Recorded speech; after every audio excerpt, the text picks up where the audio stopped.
ada orang yang sudah bayar zakat duluan, misal tinggalnya di Panggui, dia bayar zakat di hari mubah. Jadi dari awal Ramadan atau 21 Ramadan sudah bayar di sini. Rupanya berhari rayanya tidak di sini. Dia hari rayanya apakah di kampungnya atau di manalah. Sedangkan zakat fitrah konsepnya di mana badan berhari raya, disitulah bayarnya. Jadi di mana badan berada di malam hari raya, di situ bayarnya. Beda dengan zakat harta. Zakat harta di mana sumber harta. Nah, rupanya kita udah bayar, lalu tiba-tiba pulang kampung. Nah, ini perlu dilihat dulu. Itu kita pulang kampung itu direncanakan sebelumnya atau tidak direncanakan. Kalau kita sudah ada perencanaan, misal sama istri kita sudah mengatakannya kalinya udah murah di tempat tuan, karena istri orang tapak, makanya sering kadang dah dapat. Jadi kalau sudah ada rencana awal, maka itu makruh bayar di sini. Jadi kayak mana transfer uangnya ke kampung di sana di tempat tuan, suruh wakilahkan sama orang tua di kampung, suruh bayar atas nama kita di sana. Kalau sudah ada rencana di awal. Tapi kalau tidak ada rencana, memang rencananya hari raya di sini memang. Tiba-tiba dapat telepon emergensi. Di kampung suruh pulang, kau hanya mama udah 5 tahun cemekam kamu tidak pernah lihat. Disuruh pulang. Maka gugurkah zakat di sini? Tidak gugur. Karena tadi perkiraan kita dengan keyakinan kita hari raya di sini. Itu tidak mengapa. Jadi begini, masalah zakat fitrah itu bukan wajib di mana kita berhari raya, tapi itu berbentuk anjuran, sunnah. Sunnahnya di mana badan kita berhari raya. Dalam keadaan-keadaan tertentu kemudian kita tidak bisa melakukannya, tetap sah, zakat tetap sah. Nah, cuma makruh kalau kita dari awal sudah tahu kita tidak di sini malam hari raya, maka bayarnya di mana kita berhari raya, berada di malam hari raya. Tapi Ustaz, kalau kita bayar di sana di kampung, kita tunggu malam hari raya tidak ada orang terima, makanya diwakilahkan kepada orang yang di kampung itu yang kita akan tuju di malam hari raya. Wakilahkan saja, suruh bayar di sana di malam 27 atas nama kita dan keluarga. Kirim uang, suruh beli beras di sana, begitu. Kemudian menyambung pertanyaan kedua, anak kita sedang menuntut ilmu di Malaysia atau di manalah, di Mesir atau di manalah. Nah, yang mana lebih bagus, kita suruh bayar dia zakat di sana sedangkan dia sudah mampu, artinya ada uang-uang yang masuk ke dia, atau kita yang bayarkan di sini. Nah, tentu yang lebih utama di mana dia berada, menyangkut tentang kesunahan di mana badan berhari raya. Kecuali dia berada di negeri kafir yang tidak tahu mau dibayar ke mana dan tidak ada yang penerima. Misal dia berada di Jepang. Jepang itu kafir. Kalau dibayar di sana, dia tidak tahu bayar ke mana. Kemudian yang menerima pun tidak boleh orang kafir. Di saat itu boleh dia dialihkan zakatnya ke kampung halamannya. Tapi karena dia sudah mampu, wajib kita yang orang tua yang mau bayarkan zakat kepadanya, wajib seizinnya. Jadi istilahnya dia mewakilahkan ke kita, atau kita pakai harta kita untuk dia, boleh tapi dengan seizin dia. Jadi telepon, nak, ni bapak bayar di sini aja daripada kamu bayar ke orang Jepang. Karena orang Jepang itu walaupun kita bayar, dia tetap sudah pernah menjajah kita. Misalnya, ayah bodoh ni apa hubungannya coba? Jadi ini boleh, tidak mengapa. Kondisi-kondisi seperti. Tapi kalau dia kuliah S2 di Ethiopia, di sana cukup banyak orang miskin yang Muslim, atau di Somalia, misalnya. Somalia cukup banyak orang miskin yang Muslim itu. Maka sana bayar, jangan suruh bayar di sini, bayar aja di sana. Apalagi yang kerja apa? Kerja itu bayarnya di mana dia berada, di mana raya. Begitu. Jadi lihat kondisi keadaan. Baik, masih ada lain 2 menit lagi, Pak Ibu. Masih ada? Ya, silakan Bapak. Assalamualaikum warahmatullahi wabarakatuh. Waalaikumsalam Jadi warahmatullahi Ustaz ada sedikit menyinggung masalah terkait riba, jual beli rumah, kredit atau sepeda motor. Sebenarnya ini ada kasus Ustaz. Izin bertanya sebentar. Misalkan begini, saya bekerja salah satu perusahaan. Perusahaan itu memberikan dana kepada pekerja untuk beli rumah, tapi dananya kan langsung dikerja melalui bank. Contohnya begini, ini si perusahaan, ini si pekerja, ini si bank. Katakanlah ini rumah pertama dibeli oleh si bank. Berapa harga rumah? Katakanlah 120 juta. Bayar cicilan si karyawan ini dipotongkannya tetap 10 juta per bulan. Berarti 1 tahun 120 juta. Tapi si bank ini jual ke si perusahaan lebih. Jadi labanya si bank, si perusahaan yang bayar. Kira-kira apakah ini termasuk riba Ustaz atau tidak? Tadi rumah itu sudah dibeli oleh bank. Oleh bank. Dibeli sempurna. Sempurna. Baru dijual ke nasabah. Ya. Jadi ini kalau sudah begini ceritanya, itu tidak disebut riba. Karena sistem riba pada KPR, Pak. Yang bangun rumah kita developer. Kita bayarnya ke developer. DP, ya, bayar DP, kan sekitar 5 juta sudah dibangun tuh. Harga rumah itu 100 juta misal contoh. Berarti kan kekurangannya 95 juta. Ternyata 95 juta itu kita tidak bayar lagi ke developer, tapi bayarnya ke bank. Ada apa? Kok tiba-tiba bayar ke bank? Ternyata kasusnya adalah bank itu membeli semua rumah itu dari developer. Dan membeli rumah itu dari developer, lalu kemudian jadilah kita terikat dengan bank, bukan lagi dengan developer. Nah, yang bank lakukan untuk kita apa? Dia seakan-akan meminjamkan uang. Nah, jadi tadi kita transaksi jual belinya dengan developer, tapi rumah itu ternyata dibeli oleh bank. Jadi kita tidak ada transaksi dengan bank nih, tidak ada transaksi jual beli dengan bank. Tiba-tiba bayarnya ke bank. Apa yang terjadi? Bank beli duluan rumah itu, dia lunasi duluan, ya. Lalu 95 juta itu sudah berada di tangan dia, antara kita dan dia terikatlah hutang piutang. Masalahnya yang dia lunasi 95, yang dia suruh bayar sama kita bukan lagi 95, tapi sesuai dengan margin berapa tahun kita ambil. Dan kita tidak terjadi jual beli dengan bank, terjadinya hutang piutang. Dia naikkan bunganya sesuai dengan berapa tahun marginnya. Nah, berubahlah dari 95 juta itu karena kita bayar cicilan menjadi 150 juta. Disitulah jatuhnya ke riba. Tapi kalau tadi yang Bapak cerita, bank beli dari perusahaan, sudah jadi. Kalau kita memperlambat sedekah wajib, itu zakat, memperlambat membayarnya, seharusnya jatuh misal bulan 7 lah, kita bilang bulan Rajab lah, cuma kita tunda, kita bayarnya dalam Ramadan misal, atau selebihnya, bolehkah? Kita sudah pernah belajar dulu Pak, waktu bahas masalah zakat. Zakat itu dibayarkan alal faur, segera.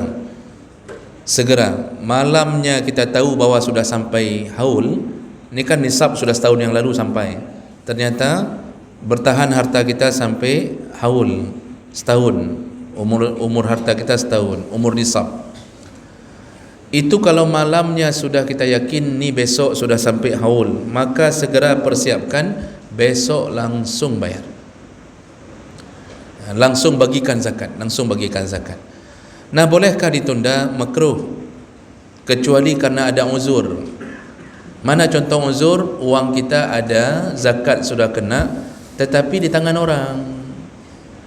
Kan kita belajar Pak, kayak mana hukumnya berzakat kalau masih dalam keadaan hutang. Hai peng katanya, nah ada uang, tapi uangnya di tangan orang. Dia pinjam uang kita 100 juta, atau dia pinjam emas kita 100 manyam, dan kita yakin dia akan kembalikan. Di saat itu zakat tetap kena atas nama kita, kalau kita yakin dia masih akan kembalikan. Nah, tapi kita tidak ada uang untuk keluarkan zakatnya karena peng Mbak Jaroko. Itu namanya uzur.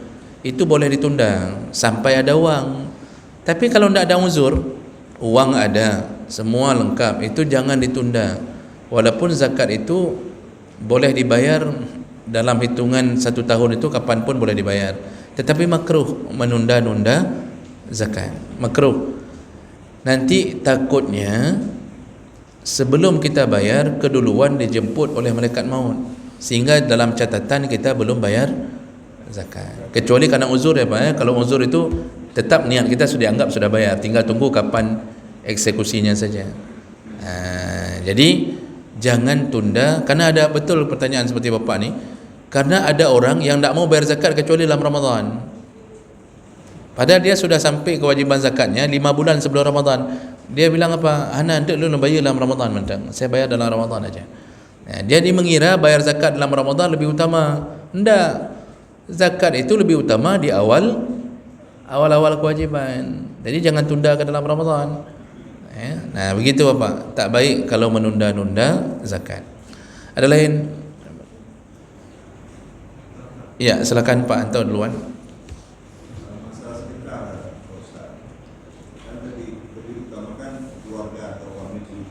Ya.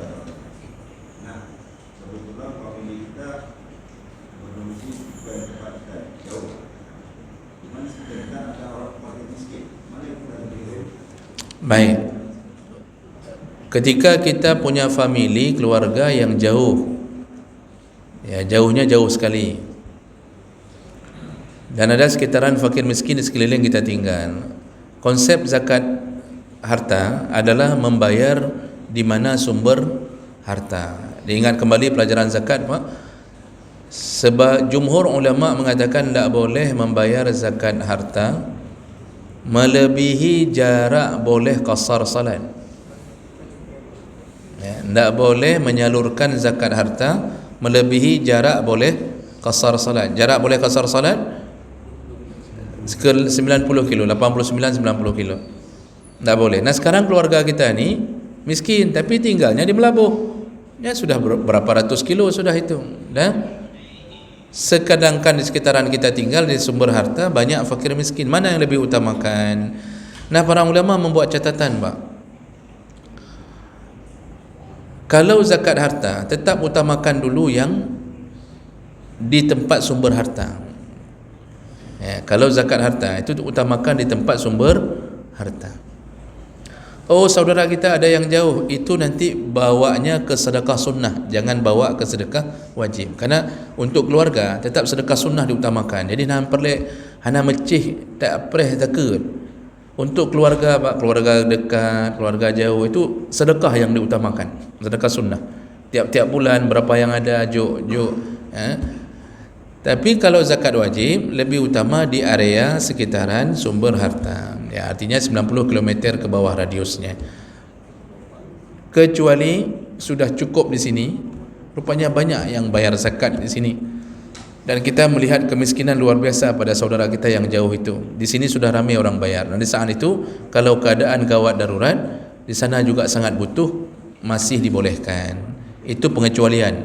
Masih dibolehkan memberi zakat harta kepada orang-orang yang punya hubungan kerabat dan tinggal jauh. Tapi lihat dulu keadaan si miskin yang ada di sekitaran kita. Kalau di miskin kita pun sangat membutuhkan, utamakan yang di sekitaran harta. Yang saudara bantulah melalui sedekah sunnah. Begitu Pak. Silakan Abu.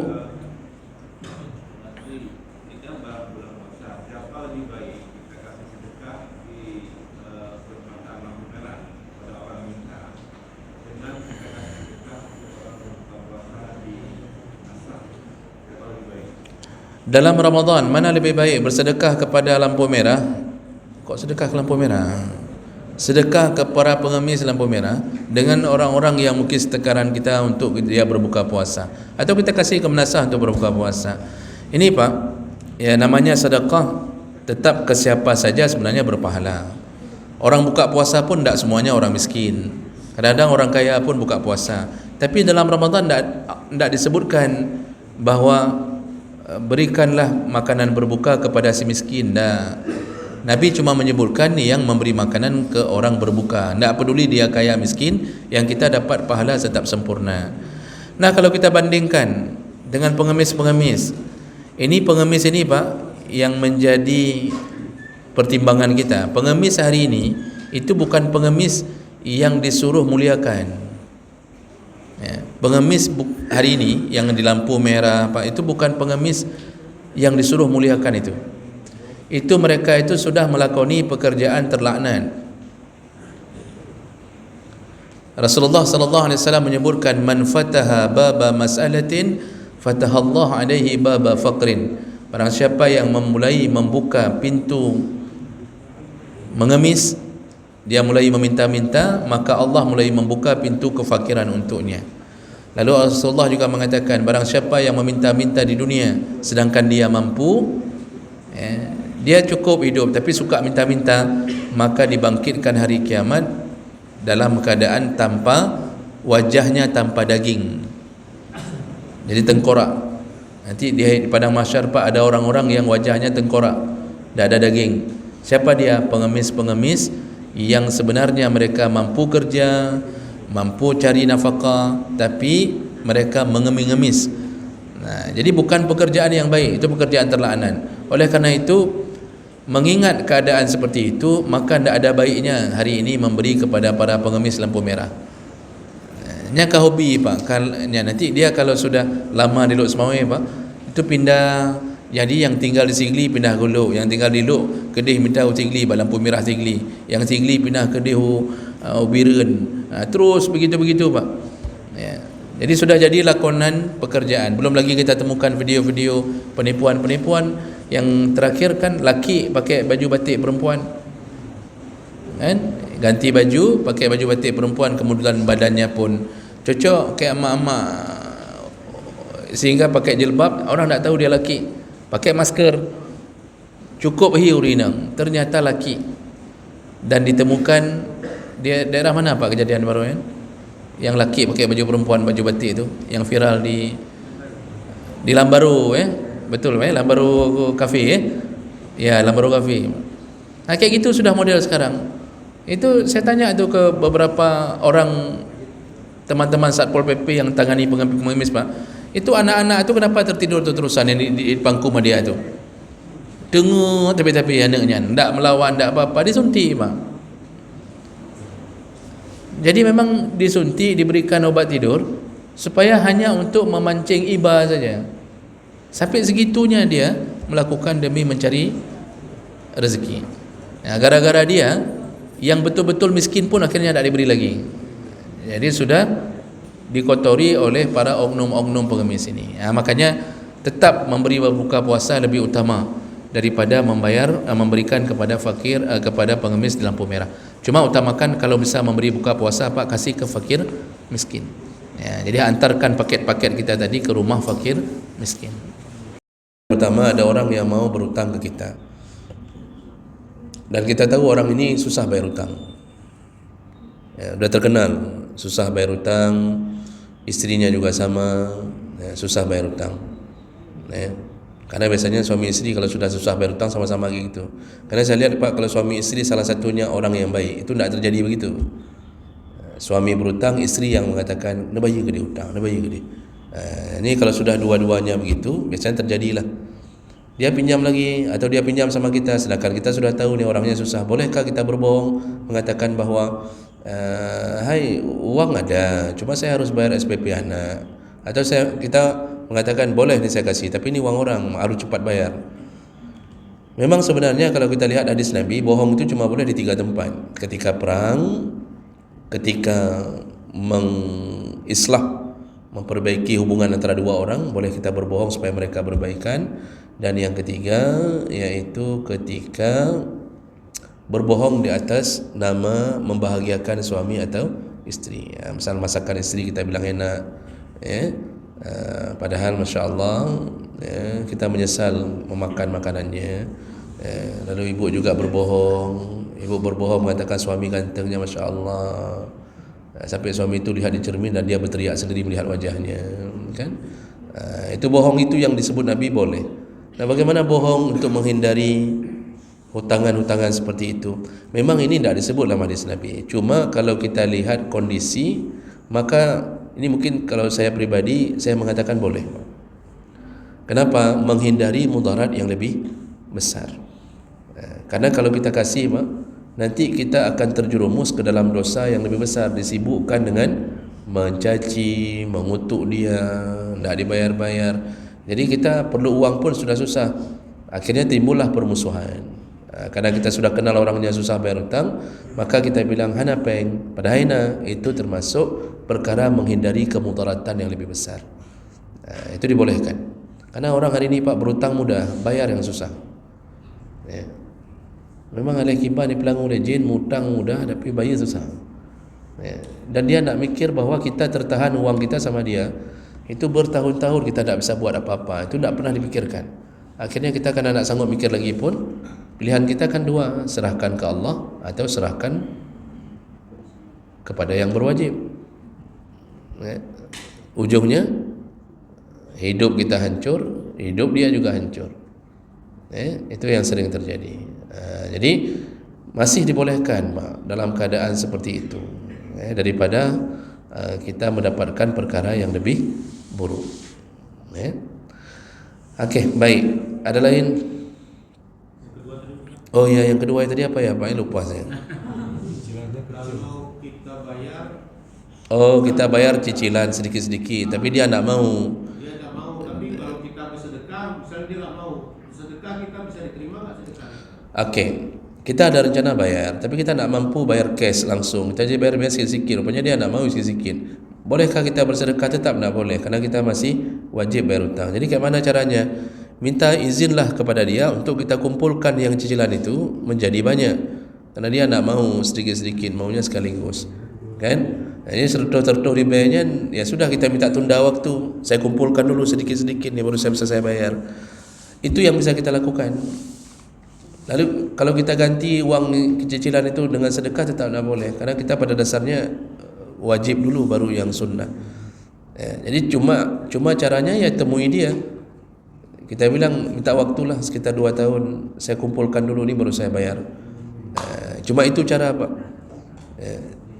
Tapi niat kita yang baik itu Pak, Allah tolong, pasti Allah tolong.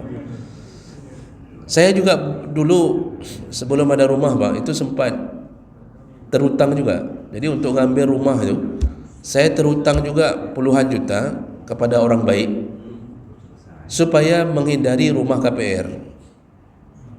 Kan rumah di atas itu KPR sebenarnya itu, dan sistem KPR itu kan sistem haram. Sebenarnya haram itu, masuk ke dunia riba. Untuk saya hindari KPR itu saya berhutang. Tapi kebetulan karena saya sering memberi pengajian, jadi kepercayaan orang masih lumayan. Alhamdulillah ada orang baik kasih hutang puluhan juta. Dan saya juga bingung mau bayar di mana. Tapi karena niat baik Pak. Alhamdulillah selesai. Dalam 2 tahun selesai saya bayar hutang itu. Pokoknya berapa yang ada hutang dulu, bayar hutang dulu. Sampai di rumah itu uang belanja tak saya hitung lagi. Cukup hanya untuk membeli telur sama papan. Maksudnya telur 1 papan maksudnya. Cuma itu makan, itu bayar hutang. 2 tahun selesai alhamdulillah. Rumah sudah ada, hutang selesai, dan orang itu pun menambah kepercayaannya. Jadi harus ada niat baik.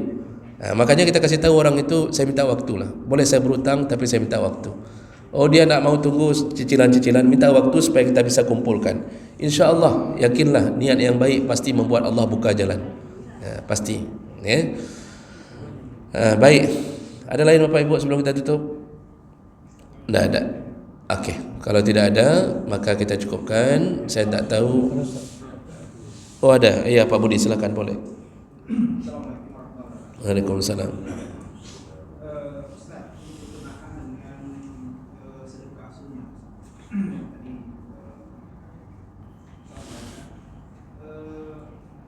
ini Ustaz mengenai dengan adab sedikit-sedikit kita tahu buka nazar. Jadi kalau lulus P3K nanti saya sedekah. Kalau itu dilapatkan atau kebiasaan kita, kalau ada Allah mudahkan baru kita tergerak untuk bersedekah, walaupun itu tidak berupa niat atau kasar untuk nazar. Apakah ini juga diterima dengan tangan kanan? Baik.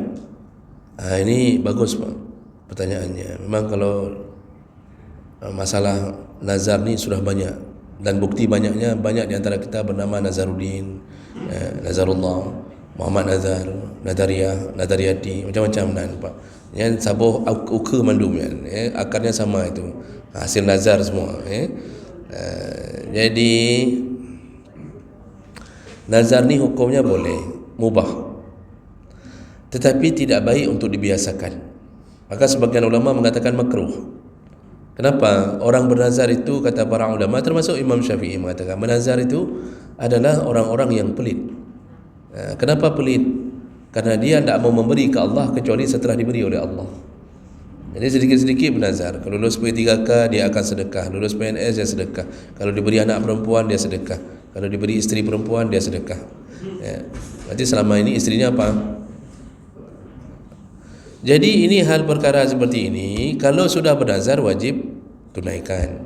Tetapi kalau belum bernazar, lebih utama untuk tidak sering bernazar. Rasulullah mengatakan, "Wama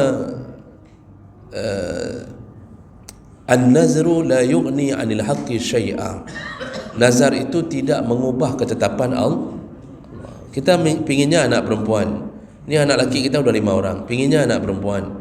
Itu anak perempuan itu kita nazarkan. Memang takdir Allah yang tertulis anak kita perempuan, anak yang ke-6. Bukan gara-gara nazar. Kita sudah puluhan tahun honorer. Allah takdirkan kepada kita, itu kita lulus P3K tahun 2024. Memang sudah takdirnya begitu. Jadi bukan nazar mengubah takdir. Itu diisyaratkan oleh Nabi. Orang hari ini atas nama nazar dipikir mengubah takdir, padahal memang kajat tahro yang anak ke-6. Itu contohnya. Maka perkara seperti ini, kalau kita kasih sedekah di atas nazar, kita nazarnya kalau saya lulus P3K maka saya akan kasih sedekah, apakah juga diterima oleh Allah? Diterima, tetap diterima. Cuma saya tidak tahu pasti ini diterima dengan tangan kanan atau dengan tangan kiri. Ini jangan bayangkan Allah tu punya tangan seperti kita. Tidak. Ini bahasa penghargaan sebenarnya. Karena begini Pak, yang diterima dengan tangan kanan itu memang pertama syaratnya halal. Syarat pertama halal. Yang kedua keikhlasannya tinggi. Bukan karena membalas sebuah konsekuensi terhadap janji-janjinya. Jadi kan sedekah terbaik itu di saat dia dalam keadaan ikhlasnya paling tinggi. Kita lebih ikhlas sedekah waktu sehat atau waktu sakit? Kita lebih ikhlas sedekah waktu sehat atau waktu sakit? Waktu sehat. Waktu sakit kita beradu dengan kepentingan, ya Allah dapat pulih.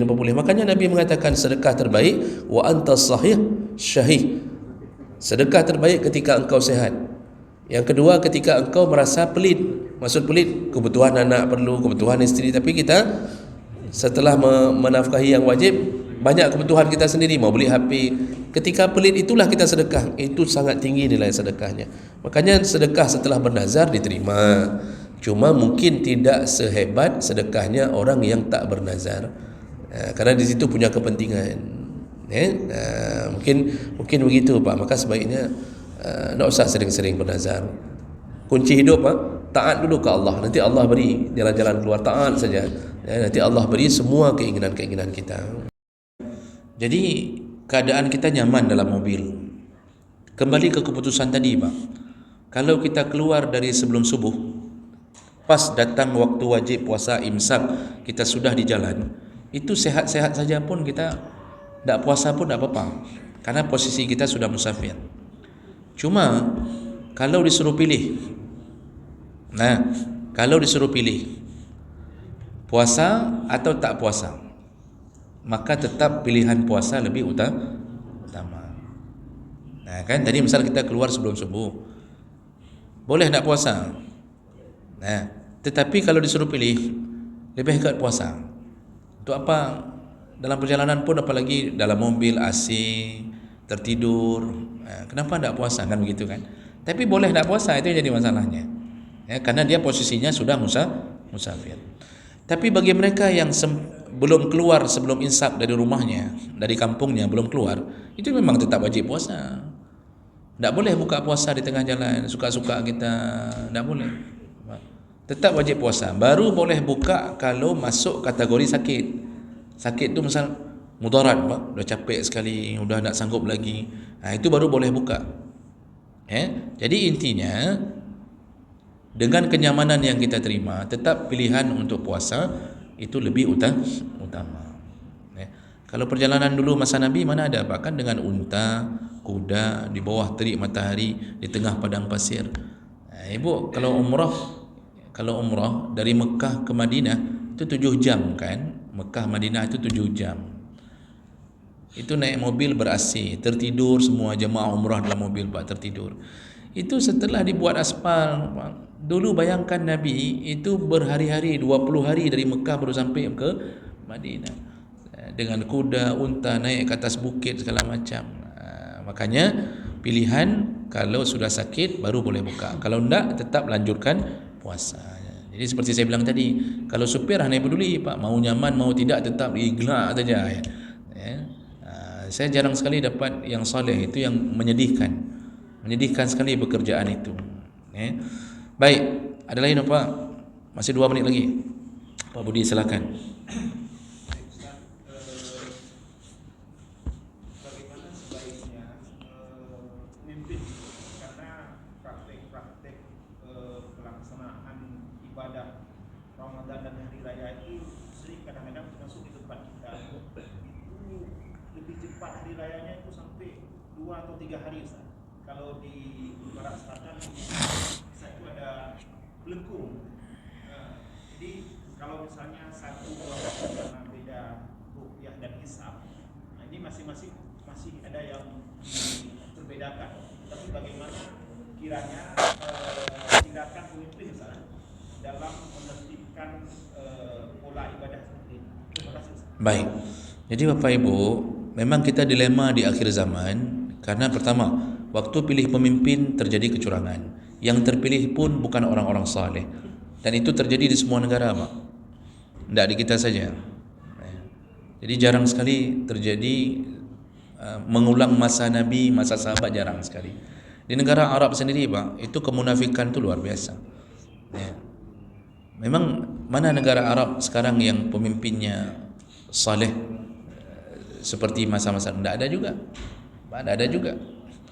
Yang ada satu sekarang yang betul-betul mempertahankan di Afghanistan, dipimpin oleh Taliban sekarang. Cuma itu Pak. Pak tahu Arab Saudi sekarang anak Raja Salman itu parah sekali Pak itu. Itu parah betul itu.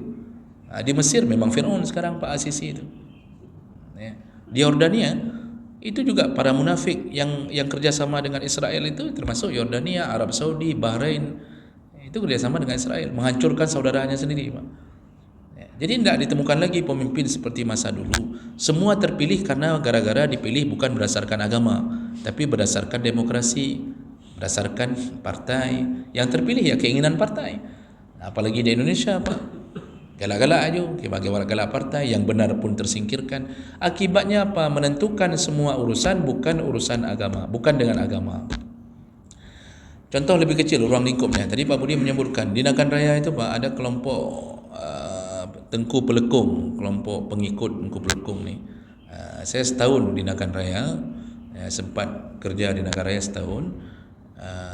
Waktu tsunami itu Pak, itu memang lumayan parah ni Pak, lumayan parah. Bahkan mereka punya pandangan untuk bisa mengganti umrah itu keliling tawaf di kuburan Tengku Pelekungnya.